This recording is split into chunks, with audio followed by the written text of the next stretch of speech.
Good morning. It is 9:30, 10:30, something like that. Here in Minnesota. I'm walking down to the garage shop right now where I'm going to go work on the car some more. Zach isn't here yet. He's about an hour away, maybe a little farther. But, oh gosh, I'm really hungry. I don't know how long this first broadcast for today is going to go, but we're going to go down into the shop here, get set up, at least do a little bit of minor work on the car for the morning. I got dirty, disgusting phlegm throat today from all the dust and rust and everything we've been kicking off the car and breathing in while we work. I'm sure I've got 16 different types of cancer. But let's go in here. We'll get set up and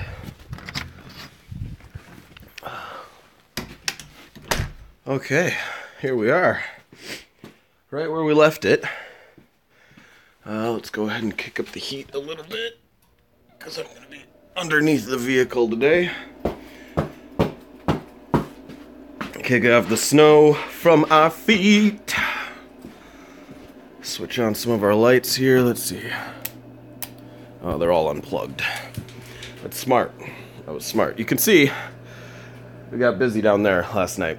Now that I'm sitting here and I'm thinking about it, I don't think I have the mount for the camera. So we'll rig something up. But for the time being, I'm gonna stick you guys over here while I get ready. Let's see. So today, we're probably going to do a ball joint assembly. We did last night off camera. We did the driver's side ball joint, and that was a PITA. It was a not fun. It should have been easy. It was not. It took way more work than any reasonable repair on this vehicle should have.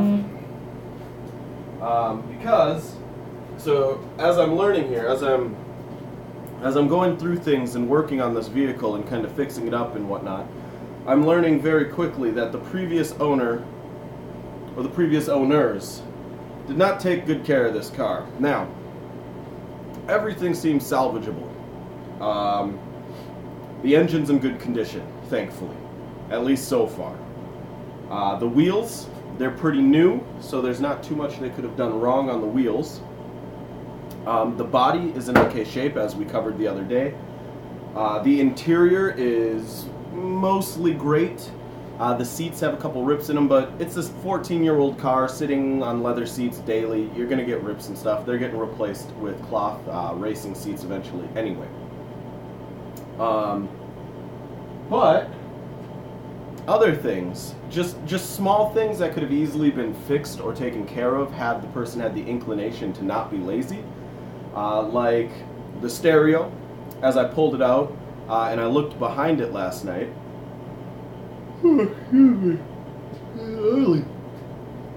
The stereo was a rat's nest of wires behind it. Just a bunch of exposed wires touching other exposed wires and just nothing good back there. So that's not a major concern because I can go through and fix that up on my own time outside of the shop because I can just turn the car on, warm it up, and then get inside of it and do that work. But some other things are just preventative maintenance, like taking your wheels off and rotating them, checking your wheel hubs, checking your ball joints, your bushings and everything on your control arm, on your steering column. No good. They didn't. And so as we're getting underneath this car, we're seeing that they never replaced the bushings. They over-greased everything, probably to make up for the fact that they never replaced them. So, hold on, let me pull this up. So here's a ball joint. This is new because I went out and I got some new ball joints for this. Hold on. I did not bring my kniffy. Here, what is this? So if we look at this ball joint here, we gotta be careful not to lose any parts. So this ball joint is in great shape. This is brand new. On the previous ball joint that we had installed here, I have it laying around here somewhere. I don't want to touch it until I get my gloves on, but so on the previous ball joint, this rubber bushing, this cap, it actually goes over. If you can see inside here, there's a little metal bearing, and this rotates. Now, it shouldn't have any play going up and down, and this one does not. And it should be pretty difficult to rotate by hand, because this is meant to support a lot of the weight from the vehicle and from your steering and stuff. And so then you have this tapered arm that goes up into your knuckle assembly, which connects to your hub and whatever else. But so this bushing on the old one, it was cracked. And so it wasn't really doing what it was supposed to be doing. So the previous owners, they just injected it with a ton of grease, to the point where if we pushed down on it at all, it was very firm and hard to push down.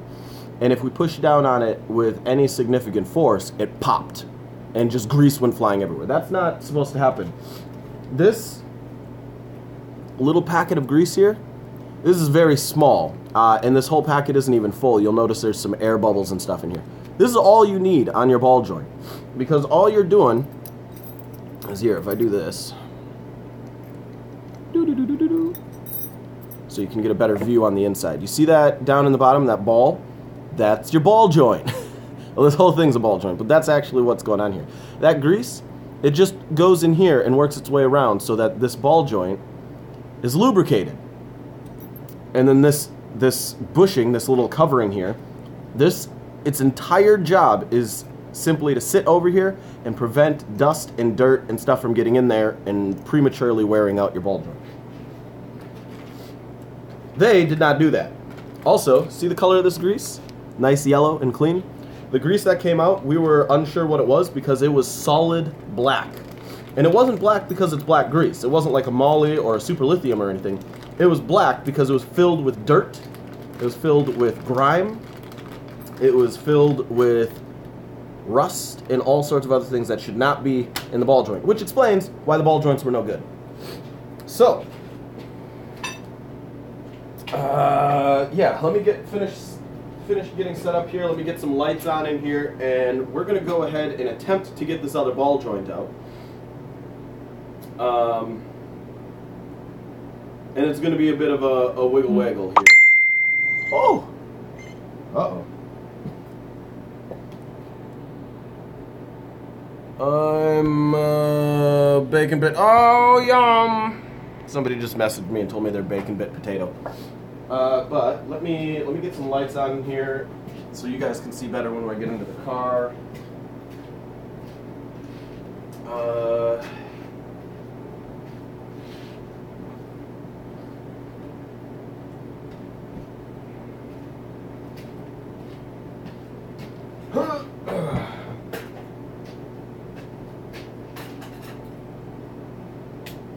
Oh, that's beautiful. It's kind of cold in here because I just got here for the day, and at night we turn the heater down to like 55 just so we don't waste this electricity. We just kind of keep it temperate in here. So you might hear me complain about it being a bit chilly, but that's fine. We'll get over that. I'll get over that.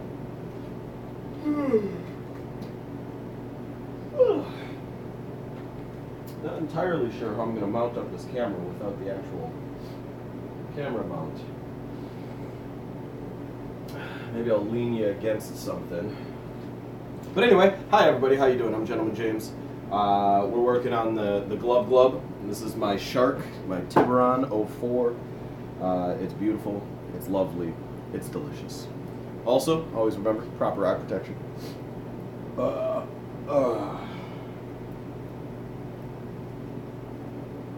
Get yourself some nice, stylish looking ones. Just make sure they're good. Alright. No, I don't want those. Those are greasy.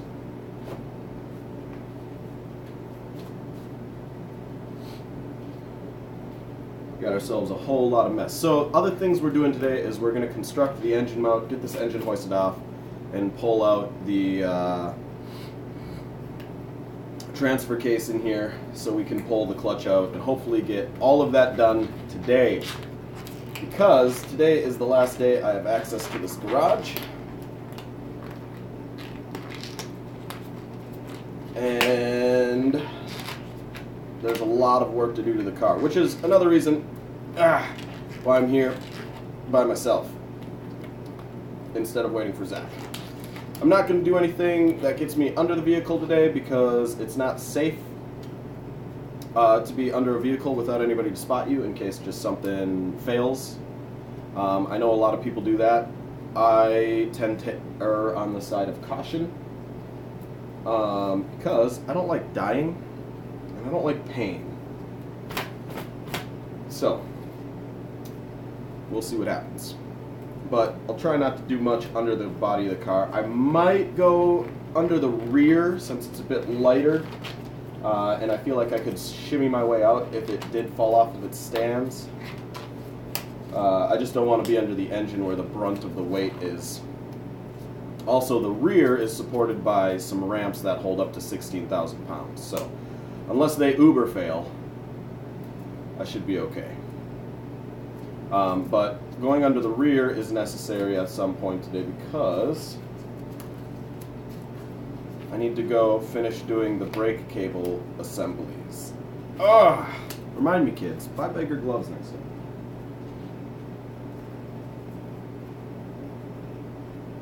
There we go. Okay, let's see.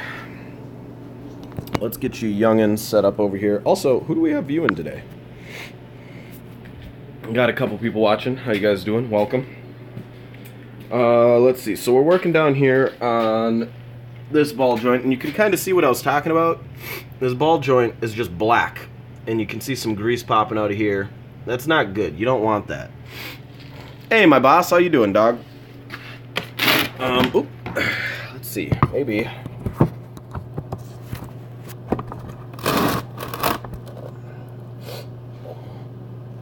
It's not the best angle. I might... Oh, hey, I got a better idea.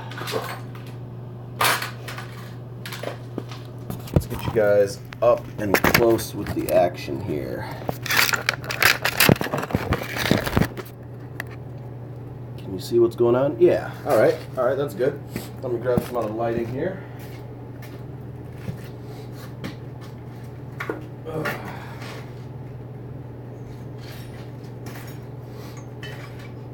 So these are all live broadcasts, so you're not going to be seeing a lot of editing. And by not seeing a lot of editing, what I mean is you're not going to see any editing. This is going to be just kind of raw until I get another person to kind of help out.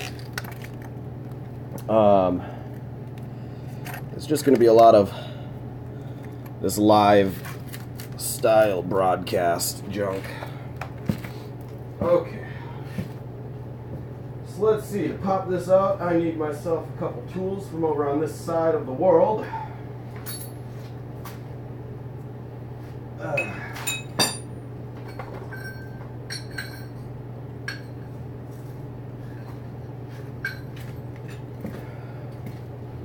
So there's one really annoying bit to what I have to do here, and that is there is a clip ring on here somewhere that we need to pull off. And that clip ring, unfortunately, is not in good shape. And so we need to figure out how we're going to go about getting that clip ring off. I got some parts cleaner here, which will help us out. Got a screwdriver, we got this, we're going to need that, we need this. This is not strong enough, but it might work for what we're doing here.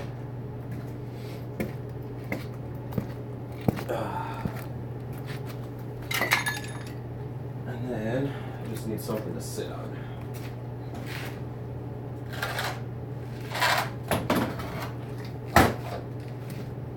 Just to get me off the dirty, wet floor here. Alright. So you guys are going to get some wonderful view here. So, I got my rag. Just see if we can get this knuckle out of the way a bit more. Let me see if I can. So this light is fantastic because it is magnetic, which lets me do some really cool mounting tricks with it if I can just find the right spot to stick it to. That should work, and I'll just get that out of your guys' way. Now I have a much better view of what I've got going on here. So, first things first, let's pry this off. And thankfully, I have a very good view of... Oh yeah, see? It's just, here, show you up in the light. It's just black in there. No good. This ball joint is movable by hand. It's not a good thing. Now if I look in here, I need to find... there is a C-clip on here somewhere. And we're going to want to clean this out a bit.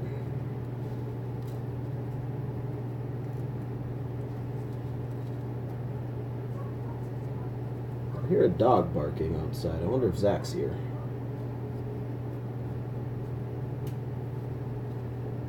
I'm going to go ahead. We got some brake parts cleaner. This stuff is fantastic.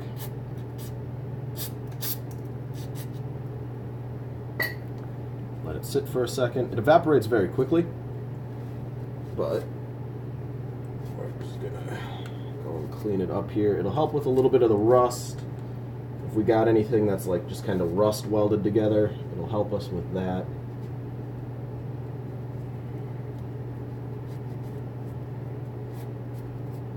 Okay.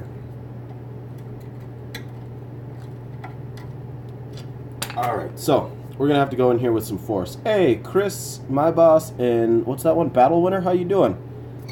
Welcome, friends. Okay, we need a little more light from up top here. Let's see. Let's see if I can get a good...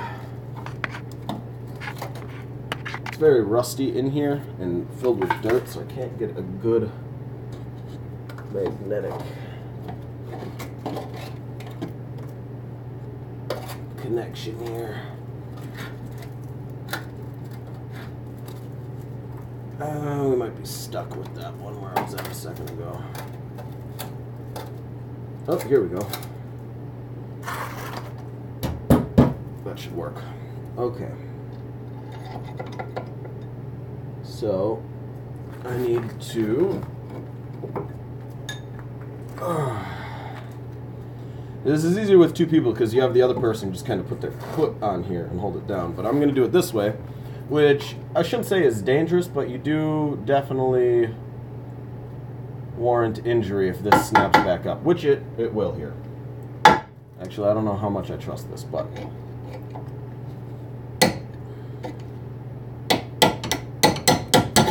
Whoop! See, like that? If my finger was down there, we'd be having a bad time. Look at this, guys. It spins so well. And as I'm spinning this, just tighten to my lug nut. Alright. I'm just going to go in here. We're going to just kind of tap around the edges of this C-clamp. Where is the other guy? Is he coming? Yep, he's coming. He's just not here yet. So, I'm looking on this, and it's very rusty. It's definitely rust welded in, which means I might want to do this. Shouldn't you remove the long metal thing connecting the shot? What? You mean this piece up here? We don't need to remove that. We're just taking the ball joint out. So this is fantastic. Let's see. What do I not mix this with?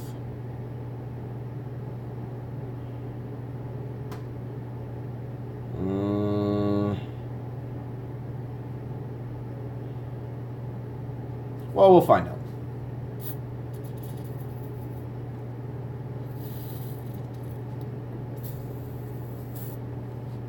So this stuff is fantastic. It eats rust. You just let it kind of sit for a little bit, and it chews through it. And so last night, as I was working on the brake lines, the manual brake lines, I threw a bunch of this on the different screw connectors there to just kind of eat through whatever rust was sitting up there and help us through the day. Now, while this is actually up there, I'm going to try just gently tapping here, because if I make any like micro breaks in there under the rust weld, it'll get in there and then it'll just keep doing its job further in, and it'll make my job easier.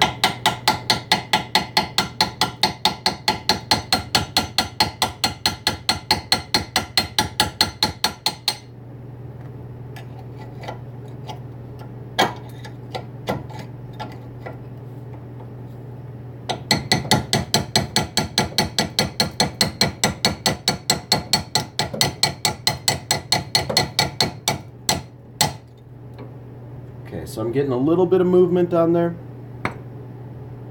Oh, the sway bar? We don't have to pull the sway bar off. It could make it easier if we just pulled the whole... Oh, I lied. I'm looking at how they set that thing. Oh, man.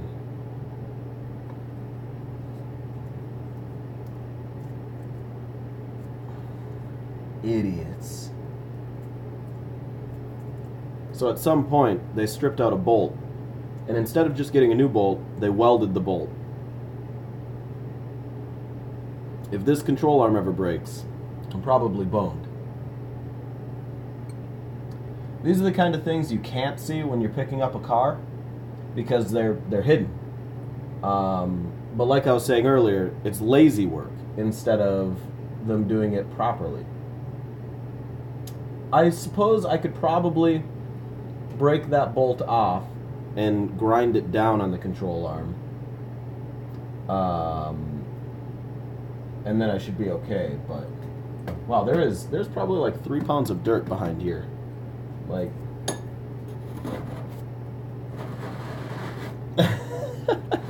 that's all dirt, because they broke their inner fender well here and they never replaced it. Once again, lazy. I'm not a fan of lazy workmanship. As an artist and somebody who likes working with their hands, lazy work makes more problems in the long run than you solve in the short run.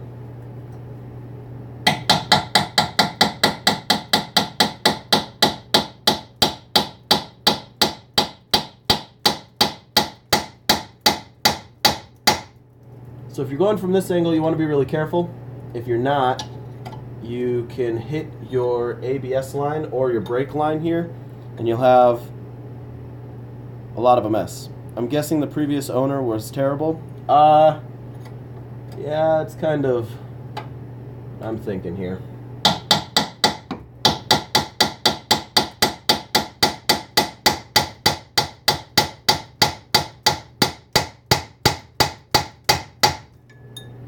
So this is still in here pretty hard. I'm getting a very small bit of rotation, but nothing good yet. Now the problem is, until we get this stupid C-clamp off, we can't remove the ball joint at all. This C-clamp is hardened spring steel. We can't even drill it out if we wanted to. We would have to like cut it out with like a oxyacetylene or something. But the problem with that is then we would be damaging our control arm, and we'll sit into a big issue we don't want to deal with. And I'm looking up here. I don't know if Zach undid this bolt, but it looks like at some point behind the alternator there's an O2 sensor. Looks like a downstream O2 sensor that's partially pulled out. And then the flange where the manifold goes into the actual exhaust is not bolted in properly. The bolt is halfway out. So I'm hoping that was Zach last night when we were working on stuff. I'm not sure. We'll find out. Brake line, rubber brake line. I'm going to probably replace these eventually. They actually, you know what, maybe not. They look like they're in decent condition. That rubber that they put on the brake lines down here is usually pretty resilient. I'm not seeing any issues there. We've got a little bit of, I shouldn't say a little bit, we have some pretty severe rust. I mean, that's about a millimeter thick layer of rust that just came off of, I don't know what that part's called. It's something. This could just be a matter of just kind of sanding this off, wire brushing it, and then putting a protection coat on it. It might need a full replacement, we'll see.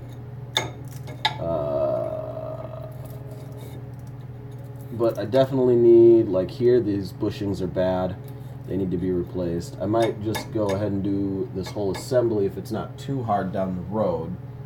I'm not sure where the other end goes. That's my big concern. Probably be better just to replace it. You're absolutely right, Chris. It's just cost-wise. Because as far as I'm concerned, the whole steering setup is going to need to be replaced eventually here. Especially if I'm going to be drifting and doing all the other fun things with this car I have planned. The problem is we live in Minnesota, and so a car's life that generally should expect 30 to 40 years of life before you have any major repairs or parts breaking underneath it outside of, you know, just wear and tear. In Minnesota, that drops down to about 10 years because we salt our roads, we have really harsh weather, and manufacturers don't build cars with Minnesota in mind. So very rarely, coming out of the factory, even with upgraded packages, do you have any kind of protectant coat on your body, your chassis, or even your body, like your paneling and stuff. And I mean, half of that is if they don't do that, then, you know, we keep them in business because we have to keep buying parts. But the other half of that is cost effectiveness and laziness.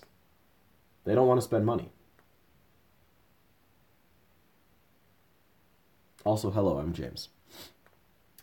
At some point, I'm going to have to get a new wheel hub for the driver's side because, while we're letting this penetrate here, let's see if I can turn this. Oh, no, it doesn't want to go anywhere. Can you see right here? There's a screw, and then over here, there's a screw. These screws actually hold your rotor to this. Now, you have 5 points of contact here along your hub where your actual wheel bolts are, okay? And those also hold your rotor, but these are what hold your rotor flat against the thingamajigger here, your hub. On the other side, they cut those off, and then they welded up the holes, and so now you can't get screws in there. Not good. It's not safe. It allows your rotor to jiggle, and then you get warpage, and you compromise your brake and stopping power. Also, you put a lot of extra strain on your wheel bolts here, which can cause those to warp or bend, and then you have structural integrity issues and all sorts of other bull crap. Once again, they did a lazy thing instead of the proper thing. And so I'm doing my best to do all the proper things, or at least preventative, if I can. All right, let's go back in here. I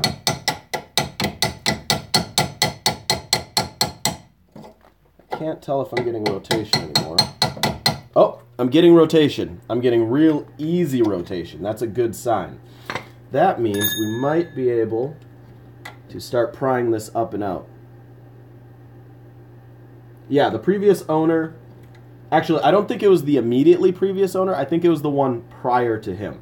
Because the previous owner only had this car for about 6 months. And he drove it until the clutch broke, and then he was too lazy to fix the clutch. Now, lazy? Yes. But he didn't try to, which tells me he probably wasn't the person who did all the other things either. So now, our goal here is we want to spin this around far enough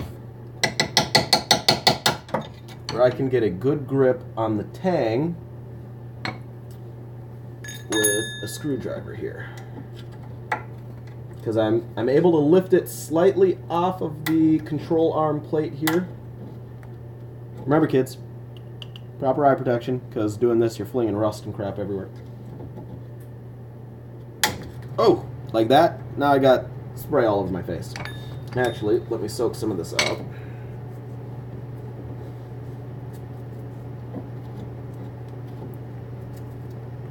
I just need to get in here really quick. See if that is me.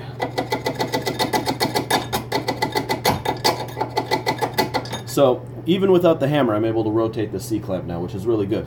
Which just says this stuff is amazing. Because that was complete rust weld.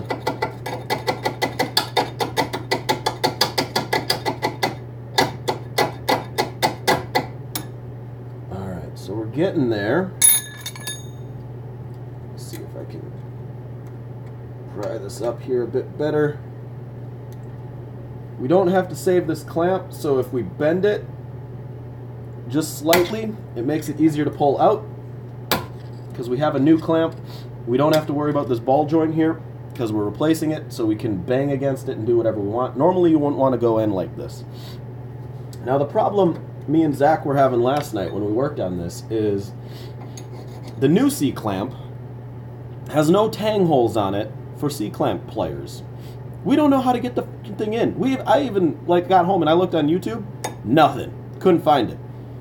So I have no idea, and that kind of stalled us last night, in addition to the other issues we were having, like we needed the engine mount. Okay.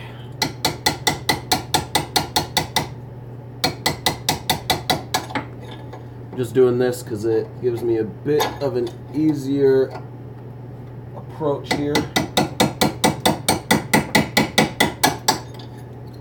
Oh, careful. Well, I don't have to be too careful here. So here's another issue. So this is your ABS line. This goes into, there's an internal ABS sensor and system inside of this rotor here. Or not rotor, this hub. Now, I don't know how well you can see it, but there's a bunch of fraying and stuff on here. The previous owner told me, I think the ABS is broken on that side. It might need a new hub assembly. So I was going, alright, I'll price out a hub assembly, $70-something, not a big deal. We get under here and look here. You can tell the guy didn't even take the tire off to look. Because if he would have just realized this cable was snapped. That's all it needs, new cable. That takes a $70 job and turns it into a couple clips here, 20 minutes to wire up a new thing with some spare, 22 to 16 gauge wire you got laying around and some butt connectors, and it turns it into a $5 job. Just time. Let's see, can I get in here like this? Yes, I can.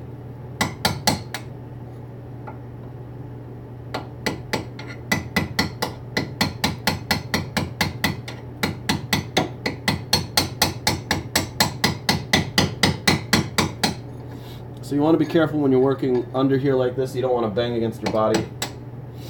Thankfully, this one's not in great shape under here, so I don't have to worry too much.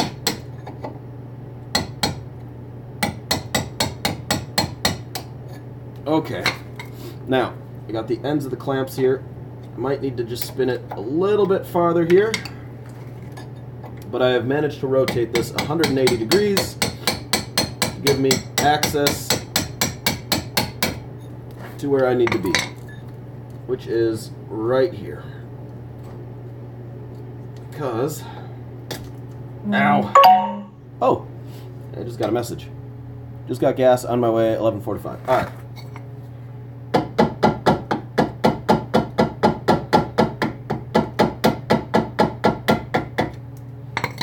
Alright, so, let's see if I can get under here.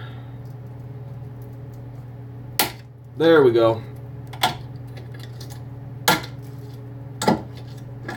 Alright, you can see this clamp is coming up, which is a good sign.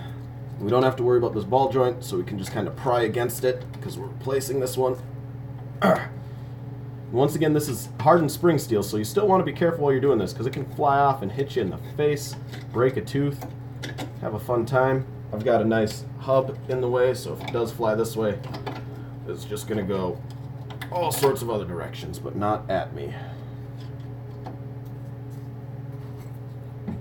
Little resistance here, so we're just sliding the screwdriver underneath the edge of the C-clamp where it meets the ball joint. Just trying to get a little bit better angle. Now I can get under it from over here.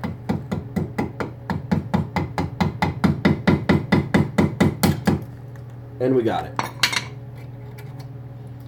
This just took 20 minutes of work. It's a really shitty engineering. All right, let's clean this up in here.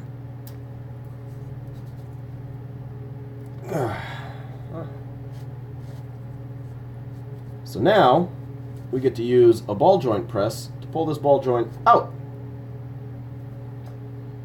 That means I have to remember how to do this. I have to go get the rest of the parts. I'll be right back.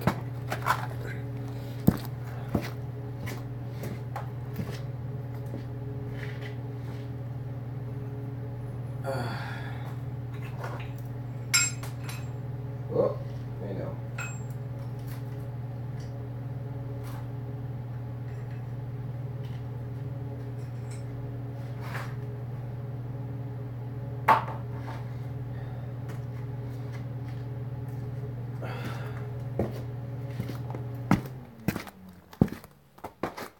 Okay, so this is a ball joint press. It's a simple C-clamp design. Still missing part of it, I think. To determine how I want to go about this. So basically we got this ball joint and we want to push it down. So we have a couple ways to do this.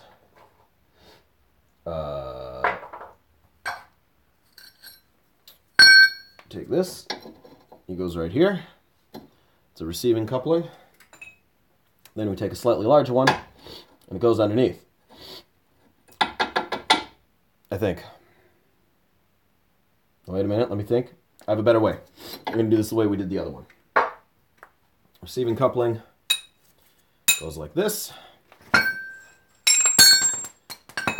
This super crappy design of a beautiful thing goes like that. We're not even going to put a coupling on the top here.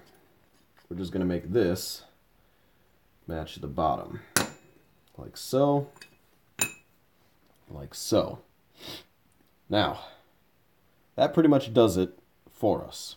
Go over here. And I'm going to release that. I'm going to put that over the top here, because what we're going to do is we're going to screw up, force the pressure up, so this is actually producing pressure downwards.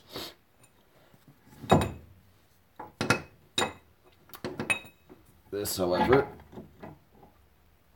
needs to go down a little bit.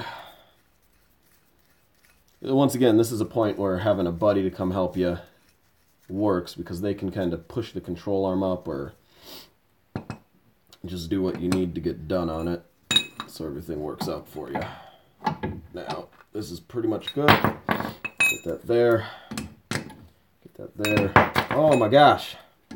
Once again, like I said, this thing's simple, but man, it sucks to work with. Just get this on here, and we're golden. As long as that stays kind of centered, we should be okay. So now, I'm going to screw this up a bit. Royally screwed up. And we just want to make sure that this receiving coupler down here is on the outside of the ball joint so that the ball joint can actually fall. And this right here, hold on, I might get in the way of this camera shot, but I got to use my knee to move that for a minute. We want to just kind of make this true here, keep it centered. Okay, now the fun part. If you care about your ratchets, put a piece of cloth down so you don't break them. Alright. Now I want to tighten this, which is that direction.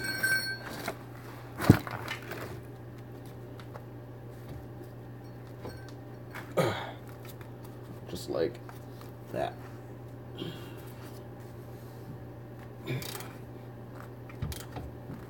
This part sucks. It sucks more when you forget to remove the C-clamp and then you and your buddy spend a couple hours trying to figure out why it's not working.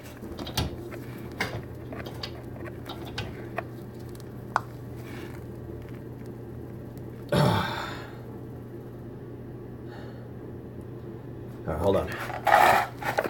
We're going to switch to a breaker bar. More leverage, less work. Well, you're doing the same amount of work, you're just making it easier on yourself. And the other thing we're going to do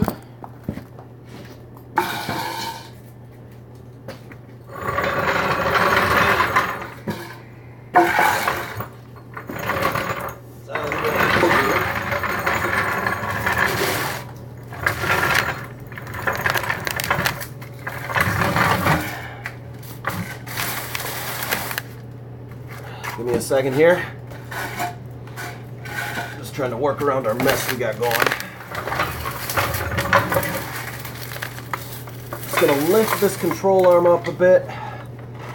Just to get me off the floor here.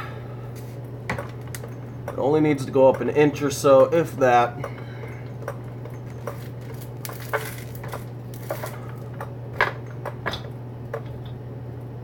There we go.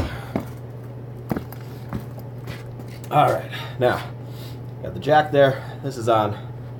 Makes this part easier.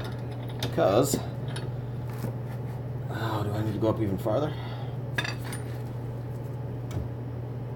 Yes, I do. Let's see if I can get it up just a little hair more. That should have done it. We were caught on the bottom there, but come on. Get in there. Oh, we need just a bit more.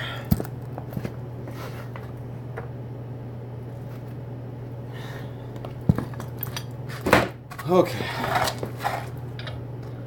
There we go. Now we want to tighten it.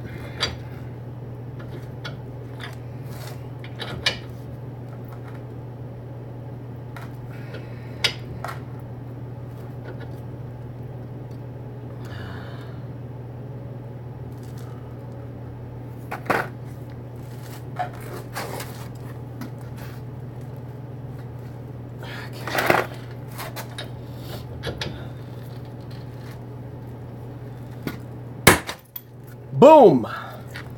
You hear that? That's a good noise. That means we broke the seal, which is the purpose of a breaker bar. And that should mean we got it. Come on.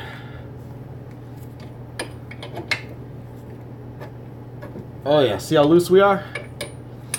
Now I can go back to this. And we're out.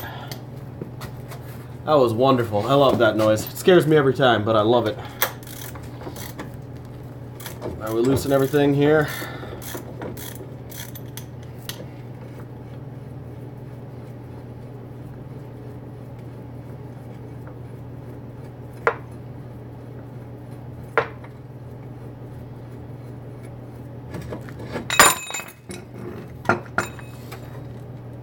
And all that work was for this piece of crap. Now, we gotta clean it up. Don't want to leave any of the rust and the old grease and stuff in here, so we just spray down with a little bit of parts cleaner. Don't get parts cleaner on your paint. You'll have a bad time.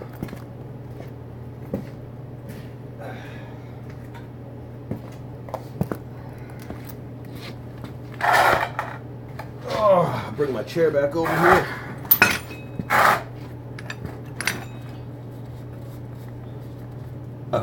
Want to make sure you get all the old grease out, or as much as you can. Get back down to that black paint or whatever color they did yours in.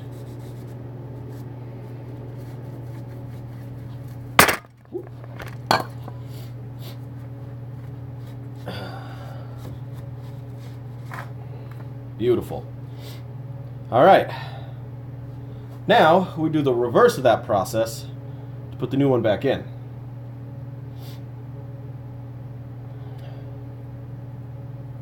I'm not excited for that, but that thing was in there pretty good.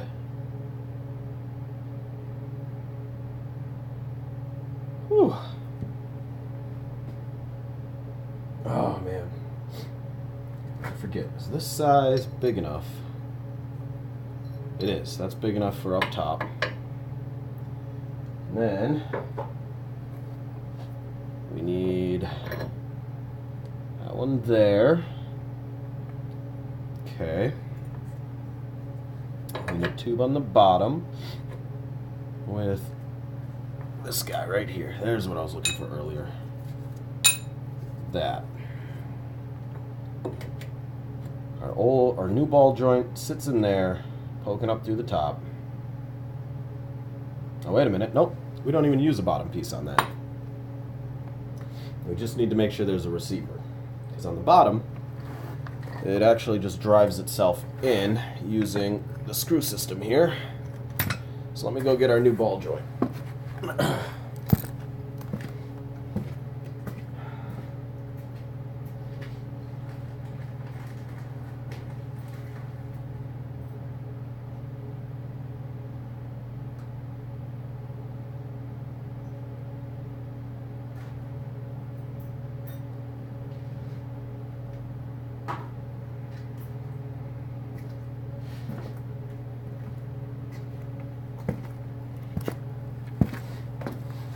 Oh boy, this chair is all wibbly and wobbly. Alright, so we got our new ball joint. I'm gonna just kind of tap it in here to get it started. Oh, hey, look at that. Still. Just gonna give it a couple gentle taps just to get it set. Now, this goes here. And this is the hard part, because now we need to let this down again. This is why it's nice to have an assistant. They can help you with these annoying parts. Alright, we just need to go down a little bit. That should be fine. You want to get that screw lined up properly there. It'll be difficult, but you'll get it. It'll correct itself as long as it's only off a little bit. Otherwise, you might have to do some finagle-daggling. Now we want to get this back on here. And the top piece right there. Now, hold on. Because, are you going to put coilovers on it? I will eventually.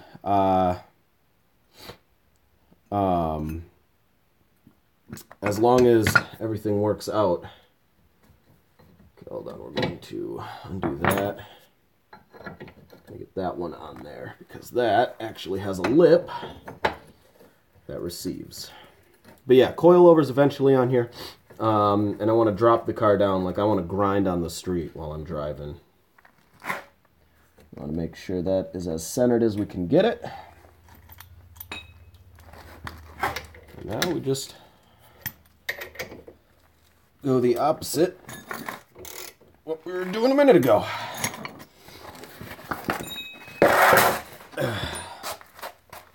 Why so low? Still on stock rims? Yes, but the stock rims that actually come with the Tiburon are really nice rims. 7-inch wide, aluminum alloy, with a really decent look to them. Tires, not stock. Tires have been changed out. As far as rims, though, they'll be changed eventually.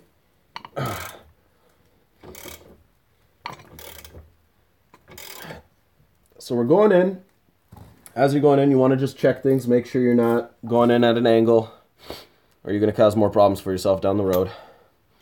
But we're getting to the point where we're pretty tight, so we want to switch to our breaker bar. That's just gonna, it'll slow you down a little bit, but It's going to give you a much easier time here.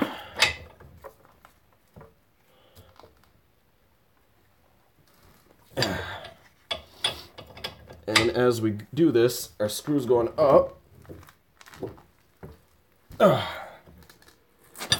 right. Is it a stick? Yep, it's a 6-speed. 6-speed manual. We're putting in a racing clutch today on it. I'm just doing, since I don't have my buddy here with me yet, just doing a little bit of easier work while he's on his way. Alright, so we're almost in. We've got about 1 millimeter left to go. Should probably be about a half a turn here.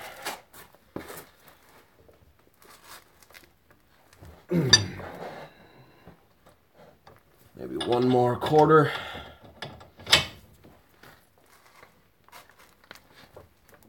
I'm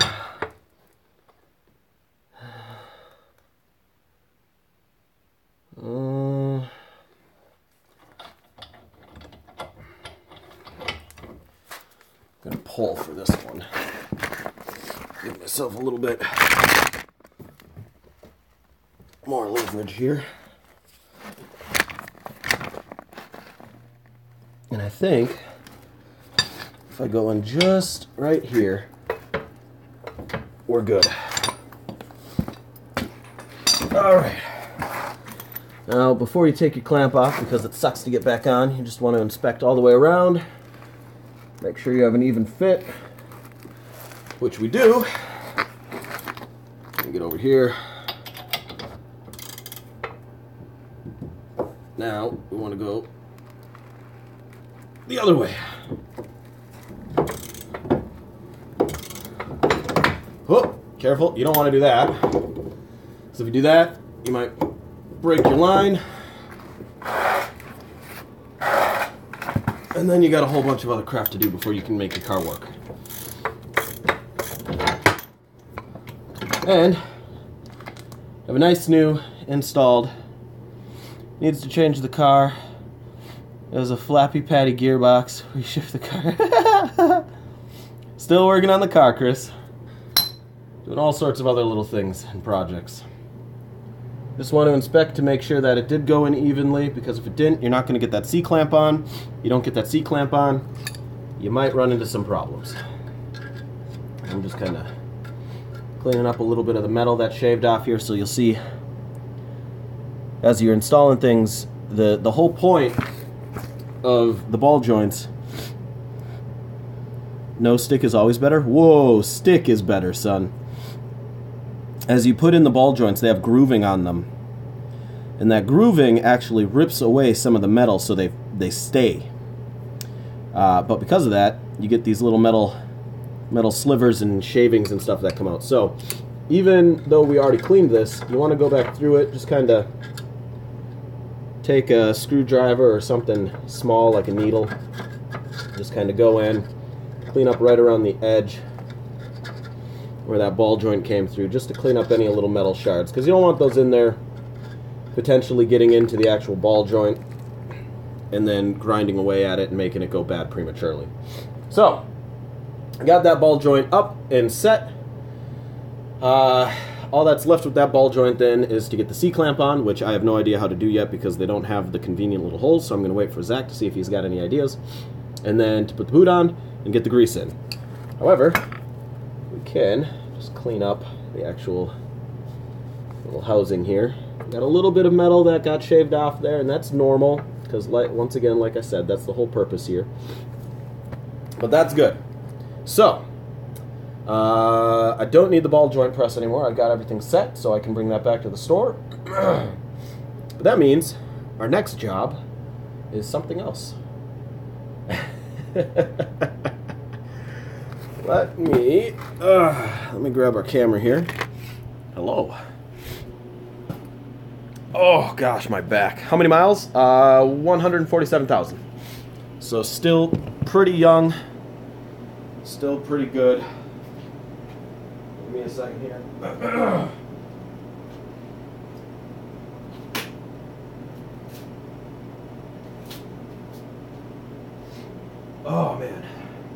I need water. That's what I need. So, let's take a quick tour of the car and see what we're looking at. Let me see. How do I double tap? There we go. Here's our engine. Now, there's a big hole here. It's because I took the air filter and everything out. And you'll notice, got our cold air intake already ready. I've already got it routed, so it goes right down through there. And then the actual filter sits right here, underneath the light housing, which is good. Today, our main job, our main focus for this car today is getting this engine supported on a hoist so that we can take out this transaxle down here so that we can put in a stage 1 racing clutch. Oh, and here's the rest of our beautiful, lovely child. We got tools all over the place because we've been doing every small project we can. If I have time to get to it, I'm gonna see if I can take out some of these dents. I did go in, you can see some of my hands here, but this panel used to be bent in, but now it's still not entirely formed, but it's no longer bent in. We got a little bit of a bend up here. I didn't notice, but actually I think that's its body line. I think it's actually supposed to come in like that and then float back out. So I gotta bevel this piece out, and you can see I was working on it a bit. So there's a little grinding spot in here, but this whole car is gonna get repainted eventually here anyway. So I'm not too worried about that. I'm only worried about the stuff that's external. But now it shuts properly, and there is a little denting here from when I was doing my work. I tried to mitigate as much as I could, but anytime you're working on a car that's already been significantly dented and you're pulling dents and stuff back out, or you're pulling warps and holes back out, you're going to get a little bit of deformation here. And what you're actually supposed to do, the next step, is you sand this all down to its actual metal, and then you do some Bondo or fiberglass resin, and you fix that up. So that's down the road for another day. That is not today. That is when warm time shows up. If we look at the inside of the car here, oh, dude, I love all sorts of stuff. So here we go. Now, it looks disgusting in here because last night I had to get in here and tear a bunch of stuff out so I could get to the parking brake cables. This car has 2 parking brakes, kind of. It has a central parking brake that goes into a split down here. Hold on, I'll go in from the other side. It'll be easier to see. Ooh, one other quick thing. There's a spoiler sitting right there. That's gonna replace the stock spoiler. So let me rotate over here, because we got light on this side of the car, and I can do this too. We'll just grab this amazing thing. This thing is fantastic because it's just metal or magnetic. Gotta have that downforce. Oh, just wait until you see what my plans are for that, for the spoiler. I got one that has an adjustable channel. You'll understand why when I explain that in a bit here. Hold on, we're gonna take that there, just turn it. Okay, let's get in here. Now, I did have a thought last night. Without this front seat here, this is really comfortable. I can take the seat, so I don't know if you can see it here. I can take this seat down, and I can put a bed in here. So if I ever end up homeless again, I can have a whole bedroom in my car. It'll be amazing. Anyway, so let's go back up here. I got plenty of leg room. So, ow, fudge, I just hit my head. So if we look down here, so our e-brake, our parking brake right here, comes down into this assembly, and then it comes back through here, and it's got this. This is an automatic, I don't even know what it's called. It's basically like a differential. So you got 2 parking brakes that actually go into it, 2 parking brake lines. And so if one is a little more tensioned than the other one, it actually will automatically adjust for that so that it'll still pull on them evenly. The problem here is this line is good. This line is snapped somewhere along, oh, hold on, focus. This is snapped somewhere along the actual emergency brake. So I can just kind of manually do it. I should not be able to do that by hand. This is connected to the brake caliper. So that's a bad thing. Which means that because that was broke, this differential here, hold on, or this tensioner assembly here, it was just always like that. So even with that being a thing, when you pulled on the e-brake, even though one of them was good, there was so much slack in the line because there was no tension on the other side of this that the e-brake didn't work. So I've got a whole bunch of stuff to replace that. This piece is good. These lines are what need to be replaced. And this one, actually, we started pulling out last night. This one I still got to get to. That's an easy fix. But so that's why I had to tear everything up, because you have to actually get under this console to do it. Now up here, what is going on up there? Well, it's actually in better shape than it looks. And that is because, if we look here, this is my actual unit. And you can tell it's in really good shape. It's not bad at all. Even on the reverse, everything is pristine. There's no broken clasps or anything. It looks like this was maybe replaced at some point, and it's even still got its dampening fuzz on it, which just looks trashy now because it's been pulled out so many times. But that dampening fuzz, if you ever have like a dash or anything that's rattling in your car, you just pull it out, and on the tang, you just put a little bit of like felt, and it'll fix that. I'm serious. It's amazing. Just a tiny bit of felt. So this I've already installed. It's not great yet, but if we look in here, we actually have the cables and stuff hidden in the back of there. And this is generally put in there. It got pulled out a little bit while I was pulling things out, but this has a voltage and wattage meter on there, USB on the top and bottom, both 2.1 amps, and then we've got all of our 12-volt supplies. Why do I need that many 12-volt supplies? Well, first things first, we have a dash cam. I have its wire all routed up. Comes down through here, down along the side here, out right here, into the back of the glove box compartment, and then out the other side to there. So all the wire is hidden. Why are the other ones? Well, got ourselves a whole bunch of lighting. That all needs to get installed. That is going to be fun. Why the third one? Everyone's got to have a phone, dummy. Or if I have any other lighting, because I want to get some extra lighting in the back here too, and there's no outlets back here. And the other thing is, I want to run. It is RGB lighting. This is a Corsair car. Oh, I should build a computer in here and just be like, this is my computer case, guys. Look at all the RGB, and then just send it to Corsair and just get sponsored for life. The radio's in good shape. It's actually in really good shape. That radio's probably less than 2 years old. The only thing I don't like about it is, as I was explaining at the beginning of the cast about laziness of the previous owners, if we pull the radio out, look at that rat's nest. Unconnected wires, a bunch of electrical tape, nothing properly braided. So that is going to be fixed down the road. The other thing, there's no housing for it. It fits there, but there's no actual DIN, or a double DIN for that one, that actually holds the radio in there. Aftermarket gauges, I'm going to get a tachometer with a shift gauge to go on the dash. As far as the gauges in the actual cluster, those are fine. But up on that pillar right over here, I'm going to get my boost gauges and everything set when I install anything further down the road.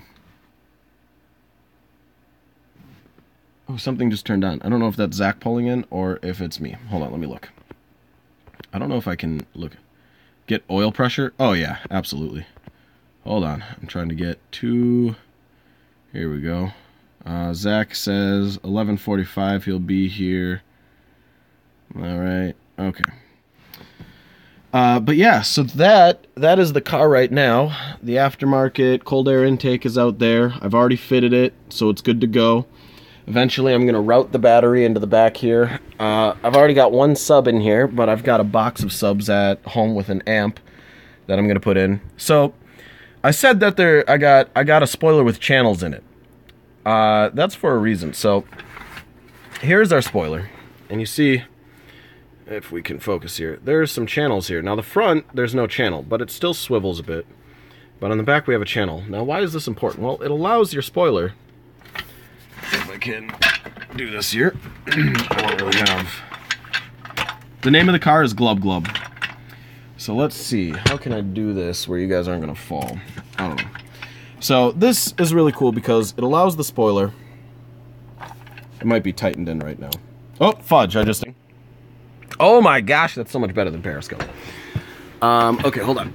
Let me...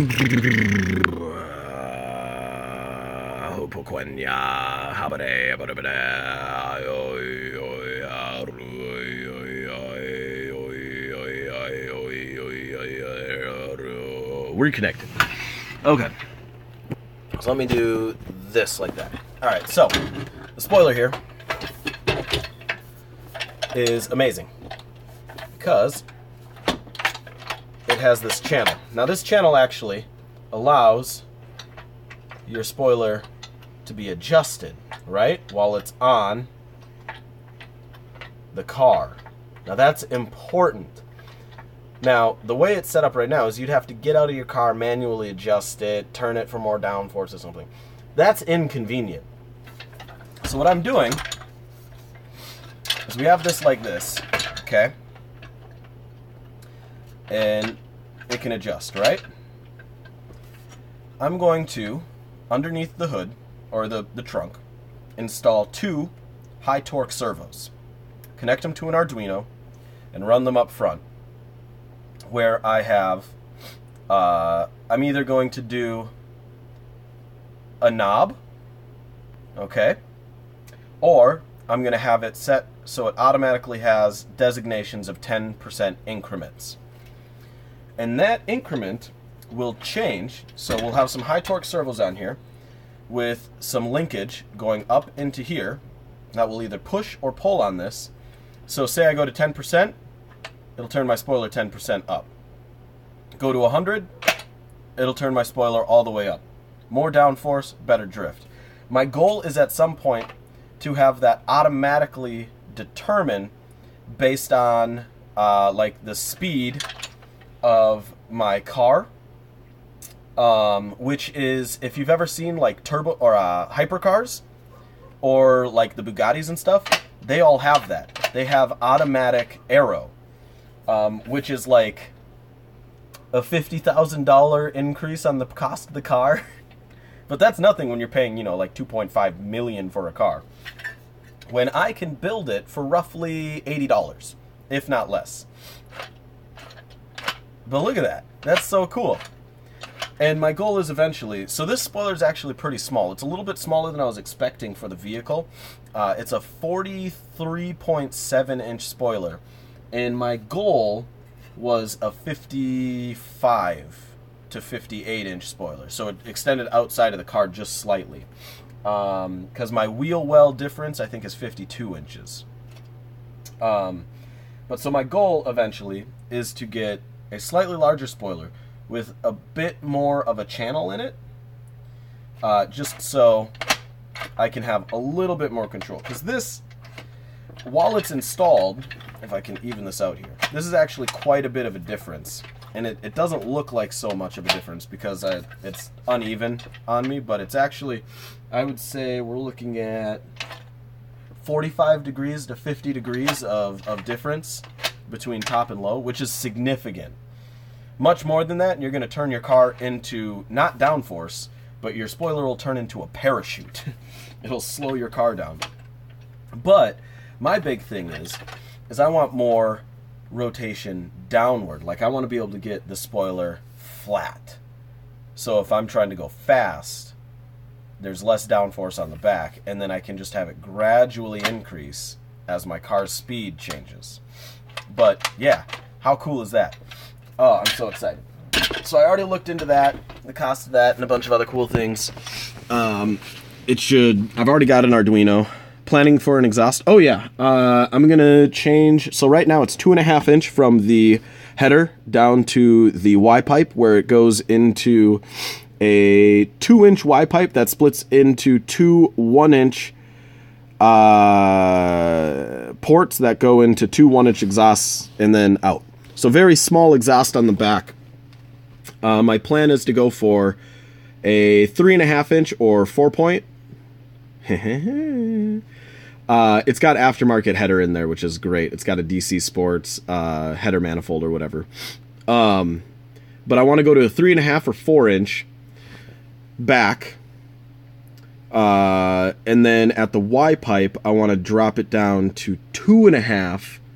Or, no. What was it I wanted to go to? Hold on, I did the math.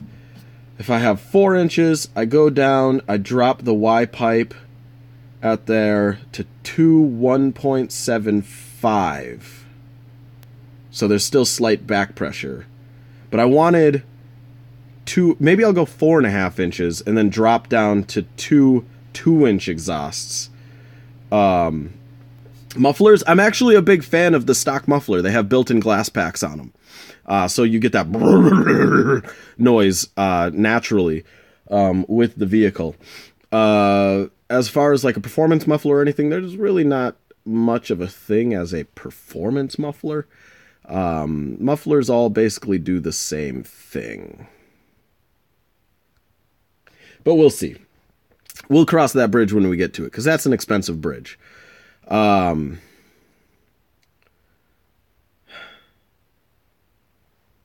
I'm hungry and mildly tired. This is day 3 of working on the car. Day 1, we worked on the car and went to 2 job sites. So we did like 6 hours or 5 hours of job. And then we did like 10 hours of car work.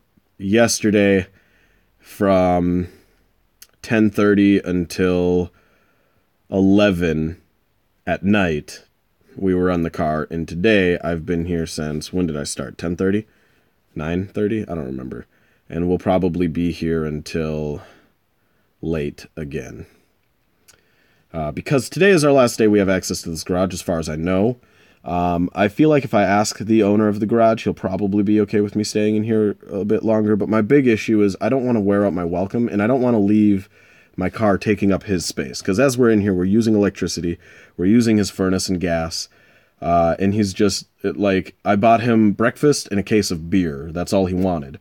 And I don't want to overtax my welcome and also cost him too much in, like, electricity and other things, too. So, like, 3 days of using his heated garage. Just the big problem that happened yesterday, we would have been a lot farther along, if it wasn't for, hold on, let me turn this light off. Let's see. We would have been a lot farther along, but our problem that we ran into is we had no way to support the engine here. Now, engines, they normally have one harness point, and that makes it easy. If this would have been a one harness point engine, we would have been primo. We had the bar and everything we needed, but the problem is this engine has 2 harness points, here and back there, which means we needed 2 harness bars, or 1 cherry picker. We don't have a cherry picker, because that's like a $500 piece of equipment, and I can't afford that. But that meant we had to spend most of our day fabricating and designing a harness. And that meant a lot of running around and doing a bunch of silliness that I didn't want to do, because I wanted to be under my car making it go vroom vroom instead of trying to solve problems that shouldn't have been a problem to begin with. But that's car work. And so that actually took like 4 hours out of our day just dealing with that. It is a V6, yes. It's a V6 6-speed. We got our DC Sports aftermarket exhaust header down there. Got all of our fun stuff up here, intake manifold. It's a V6, so we've got 3 cylinders here. And then the other 3 cylinders are back there at a V here. So our camshaft is actually like straight down there. Slap a V12 and give it true power. True power comes at a price. A lot of gas. And I actually wanted a 4-banger, because you can do some pretty amazing stuff with a 4-banger and get them to perform awesome. But the V6 is the only model that comes in the 6-speed manual, so I decided to go for that. Also, I really like the SE and everything that it comes with, because it's delicious. But yeah, so that's the vehicle here. That's what we got working here. Surprisingly enough, the tail lights and everything are in good shape. I will still be changing those out with a Euro-style smoked edition. The body, plastic bumper, plastic runner, plastic bumper. Those are all going to be switched out for fiberglass carbon fiber composites. It'll actually end up slightly increasing the weight, but I need more weight on the back end of the car anyway because this car is very light in the back and heavy in the front. I need to get the weight distribution slightly better if I'm going to be drifting in it, especially since it's a front-wheel drive car. So we're going to be adding on... Hey, Jim Rat, how you doing, man? It's been a while. So we're going to be adding on a fiberglass carbon fiber composite body kit. And then as far as weight distribution to the back, we're taking the battery and putting it in the back. So that's about 20 pounds that we're moving from the front to the back. I'm going to be putting a strut bar across here and a strut bar on the front engine. The strut bar back here is actually a bit heavier than the front, so we'll still get a little more weight distribution pushing back. Not a ton, but a bit. We will be switching out... I know, like I said, Miner, the stock rims almost look aftermarket. If they were cleaned up and shined, they would look deliciously sick. We will eventually be switching out the flywheel with a single mass instead of a dual mass, so that's actually going to take off about 15 pounds of weight off the drivetrain and the front of the car, just slightly moving that weight distribution to the back. We will be taking off the plastic spoiler for this aluminum, which actually probably will be about the same-ish weight. I would be surprised if there was much of a difference at all. Body-wise, so with the kit I'm going on, we're going to have some wide body fenders and whatnot. Oh, hold on, give me a second here. I think... Hold on, phone.